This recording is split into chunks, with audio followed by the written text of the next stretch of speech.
السلام علیکم ورحمۃ اللہ وبرکاتہ۔ آج ہم اللہ کے نبی صلی اللہ علیہ وسلم کی اس زندگی کے تعلق سے بات کرتے ہیں جب آپ نے لوگوں کو کھلم کھلا طور پر دین کی طرف بلانا شروع کیا۔ سب سے پہلی آیت کریمہ اللہ رب العالمین نے نازل کی اللہ کے نبی صلی اللہ علیہ وسلم پر سورۃ الشعراء کی وَأَنذِرْ عَشِيرَتَكَ الْأَقْرَبِينَ۔ اس آیت کریمہ میں اللہ رب العالمین نے محمد صلی اللہ علیہ وسلم کو حکم دیا کہ آپ اپنے اہل و عیال کو، اپنے خاندان والوں کو اور اپنے رشتہ داروں کو اللہ کی طرف بلائیے اور ان کو اللہ رب العالمین سے ڈرائیے۔ اس اعلان ربانی کے بعد اللہ کے نبی صلی اللہ علیہ وسلم نے اپنے خاندان والوں کی ایک میٹنگ رکھی۔ اس میٹنگ میں تقریباً 45 حضرات شریک تھے۔ اس میں اللہ کے نبی صلی اللہ علیہ وسلم نے بتایا کہ اللہ رب العالمین نے مجھے حکم دیا ہے کہ میں اپنے خاندان والوں کو، اپنے قرابت داروں کو اللہ رب العالمین سے ڈراؤں اور اس کی عبادت کا حکم دوں۔ لیکن اس میٹنگ میں ابو لہب نے چند ایسی باتیں کی جو مناسب نہیں تھی۔ اللہ کے نبی صلی اللہ علیہ وسلم کی بات کو اس نے رد کر دیا۔ اپنے خاندان والوں کو پھر دوبارہ میٹنگ کے لیے بلایا تو اللہ کے نبی صلی اللہ علیہ وسلم نے کھلم کھلا طور پر اس میں یہ بات واضح کی کہ مجھے اللہ رب العالمین نے حکم دیا ہے، اللہ رب العالمین کی بات میں سب سے پہلے اپنے قرابت داروں میں بتلاؤں۔ لیکن اس میں بھی ابو لہب نے مخالفت کی اور اس نے کہا کہ ہمیں تم سے یہ امید نہیں تھی، لیکن آپ کو بتاؤں آپ کے چچا ابو طالب نے آپ کی حمایت کی اور کہا کہ میں آپ کی حمایت کرتا ہوں اور آپ کی مدد کرتا رہوں گا، آپ اپنے کام کو انجام دیجئے۔ اب اللہ کے نبی صلی اللہ علیہ وسلم نے تیسری مرتبہ پہاڑی پر چڑھ کر اللہ کے نبی صلی اللہ علیہ وسلم نے ایک اعلان عام کیا۔ اس میں اپنے قریش خاندان کو بلایا اور اس میں اعلان کیا، اے بنی عدی، اے بنی فہر، اے قریش والو۔ اللہ کے نبی صلی اللہ علیہ وسلم نے اس انداز میں بلایا اور بلانے کے بعد آپ نے کہا کہ کیا میں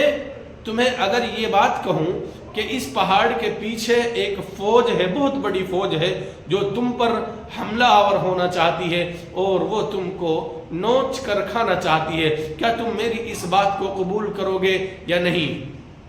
تو تمام کے تمام جو وہاں کھڑے ہوئے تھے ان سب نے بیک زبان کہا کہ محمد صلی اللہ علیہ وسلم، ہم نے آپ کو امین،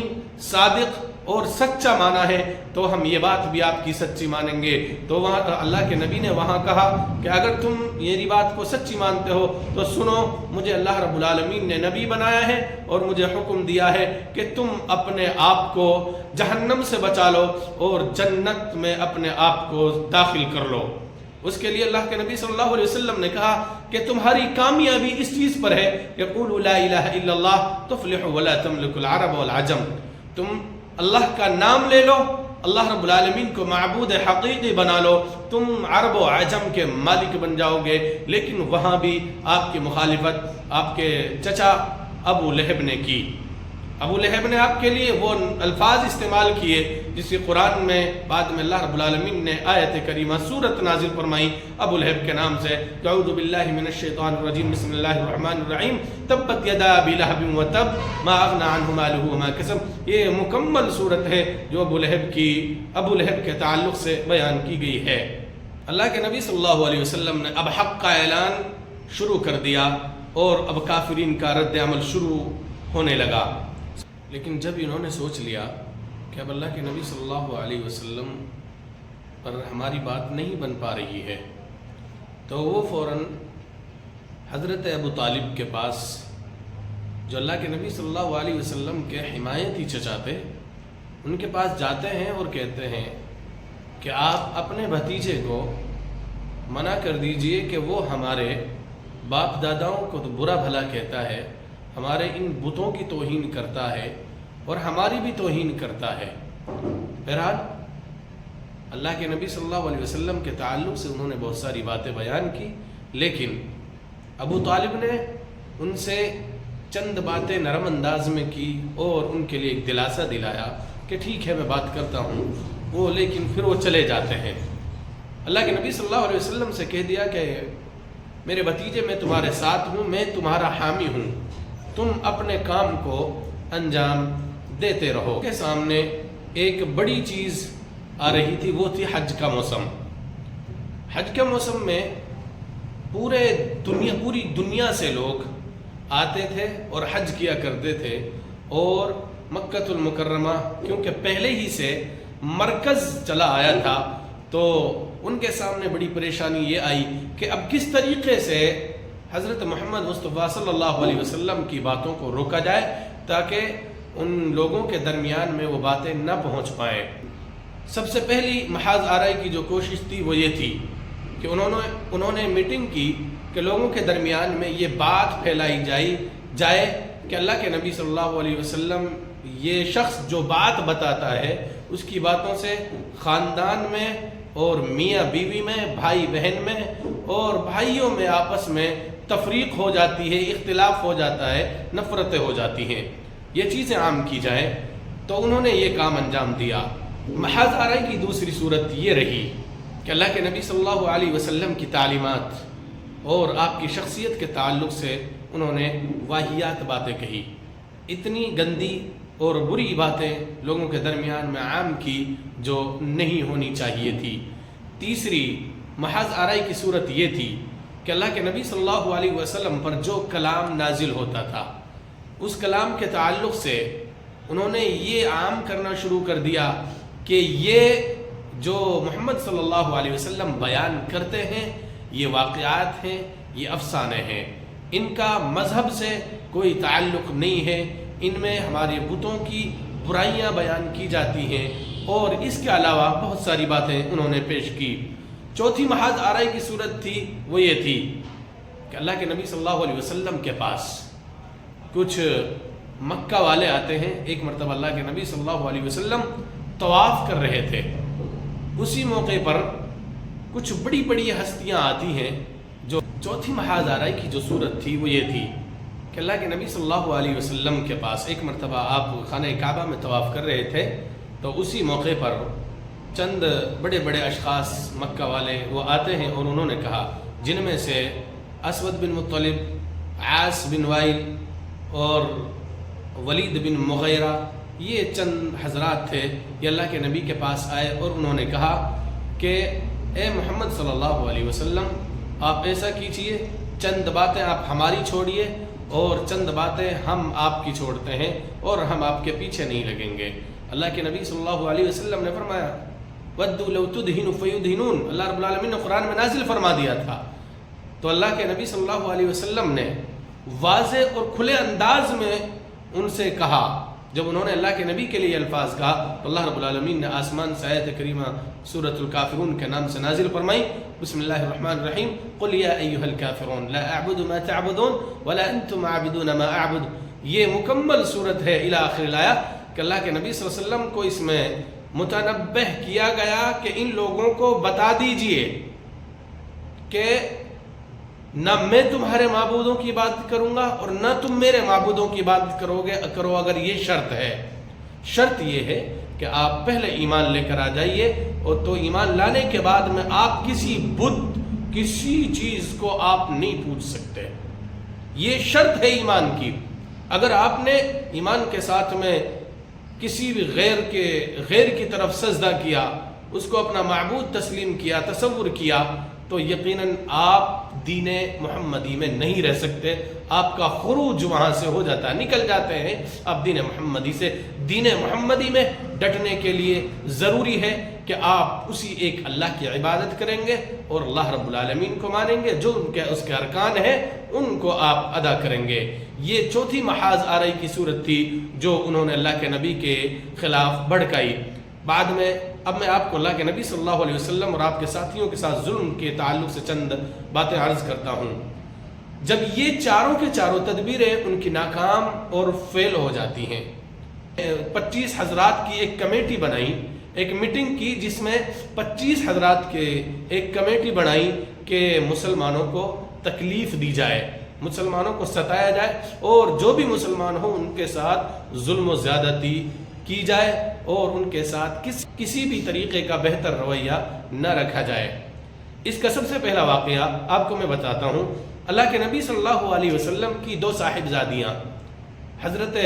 رقیہ اور حضرت ام کلثوم رضی اللہ تعالی عنہما، یہ دونوں بیٹیاں اللہ کے نبی صلی اللہ علیہ وسلم کی ابو لہب کے 2 بیٹے عتبہ اور عتیبہ کے نکاح میں تھی۔ سب سے پہلے زبردستی ابو لہب نے یہ کی کہ اپنے بیٹوں سے کہا کہ محمد صلی اللہ علیہ وسلم کی بیٹیوں کو طلاق دے دو، کی طلاق ہو جاتی ہے۔ اس کے بعد میں اور مزید ان کی ظلم و زیادتی بڑھتی گئی، یہاں تک کہ اگر کوئی مسلمان ہو جاتا تو اس کو مارا جاتا، اس کو کوٹا جاتا۔ اسی کے ساتھ میں جتنی بھی ان کو ظلم و زیادتیوں کا ان کو شکار بنایا جا سکتا تھا وہ ان کو شکار کیا کرتے تھے۔ ایک مرتبہ اللہ کے نبی صلی اللہ علیہ وسلم خانہ کعبہ میں حضرت ابو بکر صدیق رضی اللہ تعالی عنہ کے ساتھ میں عبادت کر رہے تھے اللہ رب العالمین کی۔ اسی حالت میں ام جمیل عروہ نامی عورت جو ابو لہب کی بیوی تھی وہ آتی ہے اور وہ کہتی ہے کہ اللہ کے نبی صلی اللہ علیہ وسلم کے تعلق سے مجھے معلوم ہوا ہے کہ ہمارے دونوں مرد بیویوں کے تعلق سے قرآن کریم میں کوئی صورت نازل ہوئی ہے جس میں ہماری برائی بیان کی گئی ہے، جس میں ہمیں برا بھلا کہا گیا ہے۔ اور وہ کہتی ہے اگر مجھے تمہارا ساتھی محمد صلی اللہ علیہ وسلم نظر آ جائے تو اس نے اپنے ہاتھ میں کنکریاں پتھر لے رکھے تھے کہ میں ان پتھروں کو آپ کے ساتھی کے پاس دے ماروں گی۔ تو اللہ کے نبی صلی اللہ علیہ وسلم وہیں تھے، لیکن اللہ رب العالمین نے اس کی نگاہوں کو اچک لیا تھا جس سے وہ اللہ کے نبی حضرت محمد مصطفیٰ صلی اللہ علیہ وسلم کو نہیں دیکھ پائی تھی۔ آگے اگر ہم چلتے ہیں انہی پریشانیوں کے عالم میں، جب ہم دیکھتے ہیں کہ پریشانیاں کچھ زیادہ بڑھ گئی تھی تو اللہ کے نبی صلی اللہ علیہ وسلم نے اپنے اصحاب سے کہا کہ تم اپنی عبادت کے لیے خاص جگہ مقرر کر لو، جو کہ اللہ کے نبی صلی اللہ علیہ وسلم نے حضرت ارقم رضی اللہ تعالی عنہ کے گھر کو چنا جو کوہ صفا پر تھا۔ دار ارقم میں مسلمان جمع ہونے لگے اور وہاں جمع ہو کر وہ اللہ کی عبادتیں کیا کرتے تھے اور وہیں میٹنگ اور اجتماعات ہوا کرتے تھے، لیکن اللہ کے نبی صلی اللہ علیہ وسلم کھلا دعوت و تبلیغ کا کام انجام دے رہے تھے۔ اب اور مزید ان کے سامنے پریشانیاں یہ کھڑی ہوئی کہ بجائے اس کے کہ مسلمان ان تکلیفوں سے ان پریشانیوں سے کم ہوں، یہ تو اور بڑھتے جا رہے ہیں۔ تو انہوں نے اور مزید بڑھا دیا کہ مسلمانوں کو تکلیف اور مزید تکلیف دی جائے۔ جب اللہ کے نبی صلی اللہ علیہ وسلم کو اپنے صحابہ کے بارے میں یہ بات معلوم ہوئی کہ اب وہ تکلیف نہیں جھیل پا رہے ہیں تو یہ بات معلوم تھی اللہ کے نبی کو کہ اسحمہ نجاشی جو حبش کا بادشاہ ہے وہ رحم دل ہے اور انصاف پسند بادشاہ ہے۔ تو اللہ کے نبی صلی اللہ علیہ وسلم نے اپنے چند اصحاب کو حکم دیا کہ تم معلوم تھے اللہ کے نبی کو کہ اسحمہ نجاشی جو حبش کا بادشاہ ہے وہ رحم دل ہے اور انصاف پسند بادشاہ ہے۔ اپنے چند اصحاب کو حکم دیا کہ تم مکہ چھوڑ کر تم حبشہ چلے جاؤ اور وہاں جا کر مقیم ہو جاؤ۔ اس سے پہلے اللہ رب العالمین نے ان کے لیے سورہ جو کہف ہے اس کی آیت کریمہ نازل فرمائی کہ یہ زمین بڑی کشادہ ہے، اللہ رب العالمین کی یہ زمین ہے، تم اس زمین اس دھرتی میں جہاں چاہو رہ سکتے ہو اور تم اس زمین میں جہاں چاہو اللہ کی عبادت کر سکتے ہو۔ یہ اس لیے تنبیہ باندھی گئی تاکہ جو حضرات یہاں مکہ چھوڑ کر حبشہ جائیں ان کو اس کے تعلق سے کسی طریقے کی کوئی قلق یا کوئی پریشانی لاحق نہ ہو۔ تو اللہ کے نبی صلی اللہ علیہ وسلم نے چند اصحاب کو جانے کا حکم دیا جس میں 12 مرد اور 4 عورتیں تھیں اور ان کے سردار حضرت عثمان بن عفان رضی اللہ تعالی عنہ کو بنایا گیا، اور اسی ہجرت میں اللہ کے نبی صلی اللہ علیہ وسلم کی بیٹی حضرت رقیہ رضی اللہ تعالی عنہا بھی اس ہجرت حبشہ میں شامل تھی۔ اب اللہ کے نبی صلی اللہ علیہ وسلم نے جب اپنے اصحاب کو ہجرت کی اجازت دے دی اور وہ چلے گئے تو کفار نے پیچھا بھی کیا لیکن وہ ناکام اور نامراد لوٹے۔ اب ان کو اور زیادہ پریشانی لاحق ہوئی کہ مسلمان ہم سے بچ کر جا رہے ہیں اور اب یہ اپنے دین کو دوسرے ملکوں میں جا کر پھیلائیں گے، تو مزید انہوں نے پریشانیاں اور ظلم و زیادتی کرنا شروع کی۔ پھر اللہ کے نبی صلی اللہ علیہ وسلم نے اور چند صحابہ کو حکم دیا کہ اب تم بھی اس جگہ کو چھوڑ کر وہاں چلے جاؤ۔ اب اللہ کے نبی صلی اللہ علیہ وسلم نے دوسری ہجرت حبشہ اسی اندر، اس میں تقریباً 82 یا 83 مرد تھے، 18 یا 19 عورت شامل تھی۔ جب مسلمان ہجرت کر کے حبشہ چلے گئے تو ان کو بہت زیادہ پریشانی ہوئی، تو انہوں نے مکہ المکرمہ میں بیٹھ کر ایک میٹنگ کی کہ بادشاہ نجاشی کے پاس جایا جائے تحفے تحائف لے کر، تاکہ وہاں سے جو یہاں مسلمان جو بھاگ کر چلے گئے ہیں ان کو مکہ واپس لایا جائے۔ تو اس کے لیے انہوں نے عمر بن عاص اور عبداللہ بن ربیعہ، عمر بن عاص رضی اللہ تعالیٰ عنہ اس وقت مسلمان نہیں ہوئے تھے، عمر بن عاص اور عبداللہ بن ربیعہ کو، کیونکہ عمر بن عاص بہت سوجھ بوجھ کے مالک تھے، بہت دور اندیشی سے وہ بات کیا کرتے تھے اور ان کو بات کرنے کا طریقہ اور سلیقہ تھا، تو ان حضرات کو بھیجا گیا تحفے تحائف لے کر۔ جب یہ بادشاہ کے دربار میں پہنچتے ہیں تو انہوں نے بادشاہ کے دربار میں جا کر یہ بات کہی کہ کچھ لوگ ہمارے ملک یا مکہ سے، ہمارے شہر سے بھاگ کر آپ کے شہر میں، آپ کے ملک میں آ گئے ہیں، تو آپ ان کو بھیج دیجیے، اور نہ اب وہ آپ کے دین پر ہیں نہ وہ ہمارے دین پر ہیں، بلکہ انہوں نے کوئی اپنا دین بنا لیا ہے۔ ٹھیک ہے، اس کے بعد بادشاہ نجاشی کہتا ہے ٹھیک ہے کل بات کرتے ہیں۔ کل جب بات کی جاتی ہے تو دونوں فریق کو بلایا جاتا ہے۔ جب دونوں فریق کو آمنے سامنے بلایا جاتا ہے تو جب ان دونوں فریقوں کو آمنے سامنے بلایا گیا تو عمر بن عاص نے اپنی بات رکھی اور کہا کہ یہ حضرات ہیں، یہ آپ کے ملک میں آ کر آباد ہو گئے ہیں، نہ تو ہمارے باپ دادا کے دین پر ہیں نہ آپ کے دین پر ہیں، بلکہ انہوں نے ایک اپنا دین گھڑ لیا ہے۔ اس کے بعد بادشاہ نجاشی کہتا ہے کہ بھائی، کیونکہ ان کے جعفر بن طیار رضی اللہ تعالی عنہ کو اللہ کے نبی صلی اللہ علیہ وسلم نے ان کا امیر بنایا تھا، جعفر بن طیار رضی اللہ تعالی عنہ نے کہا کہ اے بادشاہ، ہم جاہل قوم تھے، ہم بت پوجتے تھے، ہم ایک دوسرے کے ساتھ ظلم کیا کرتے تھے، اور ہم خاندان میں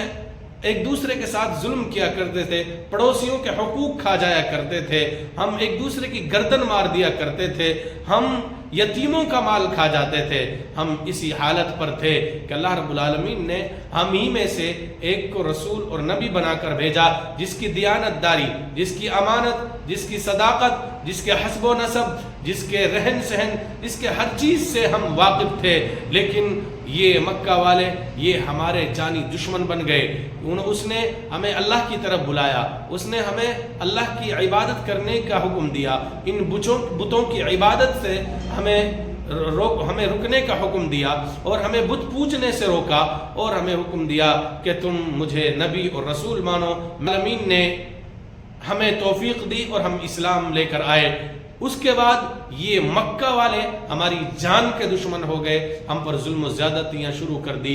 اللہ کے نبی صلی اللہ علیہ وسلم نے ہمیں حکم دیا تھا کہ جائیں ہجرت حبشہ کی طرف ہجرت کر جائیں، کہ وہاں کا جو بادشاہ ہے اسحمہ نجاشی، وہ عادل اور رحم دل بادشاہ ہے۔ اللہ کے نبی صلی اللہ علیہ وسلم نے ہمیں حکم دیا اور ہم آپ کے ملک میں آ کر آباد ہوئے ہیں اللہ کے نبی صلی اللہ علیہ وسلم کے حکم پر، اور یہ ہمیں لے جانا چاہتے ہیں تاکہ ہم پر دوبارہ سے اسی طریقے سے ظلم و زیادتی کی جائے۔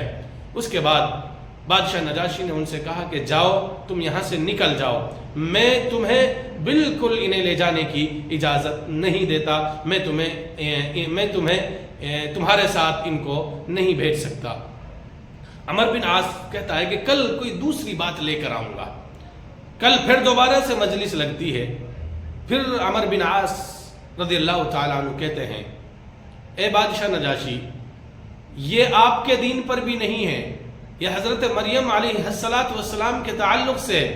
اس طریقے کی بات کرتے ہیں۔ جب بادشاہ نجاشی نے یہ بات سنی تو پھر جعفر طیار سے کہا کہ بتاؤ کیا مسئلہ ہے، کیا بات ہے۔ حضرت جعفر طیار رضی اللہ تعالی